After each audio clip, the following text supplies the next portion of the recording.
আচ্ছা ভাই, অনেক সময় মেয়েদের মিসক্যারেজ হয়, হ্যাঁ, তো আমাদের সোসাইটিতে ধরেন বা গ্রামেগঞ্জেও মেয়েটাকেই হয়তো দায়ী করা হয়। এইটার কি কি রিজন হতে পারে সাডেন মিসক্যারেজ বা কারো এখন বারবার হতে থাকে? এখন এটার দেখেন কি? যে মিসক্যারেজ কিন্তু দুইটা কারণে হতে পারে। বাবার কারণে মিসক্যারেজ হতে পারে।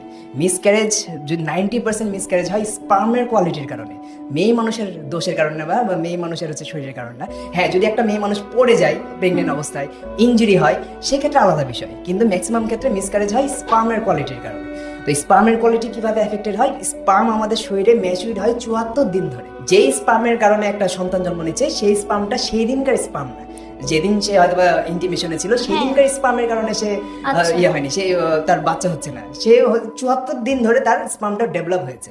তো এই 74 দিন, লাস্ট 7 দিনের এই ইফেক্টটা বেশি থাকে। তো আমরা যে ব্যক্তিটা লাস্ট 74 দিন বা লাস্ট 3-4 মাস ধরে অতিরিক্ত ক্যাফিন আসক্ত, মানে সে প্রচুর পরিমাণে কফি খায় বা অতিরিক্ত অ্যালকোহলে আসক্ত বা অতিরিক্ত তামাকে আসক্ত, সেই সব স্পার্মের কোয়ালিটি ডাউন হয়ে যায়। বা যারা স্টেরয়েড হরমোন ইউজ করে তাদের স্পার্ম কোয়ালিটি ডাউন হয়ে যায়। এটা পুরুষের কারণে হয়, সেই স্পার্ম কোয়ালিটি ডাউনের কারণে তার বাচ্চা মিসক্যারেজ হয়।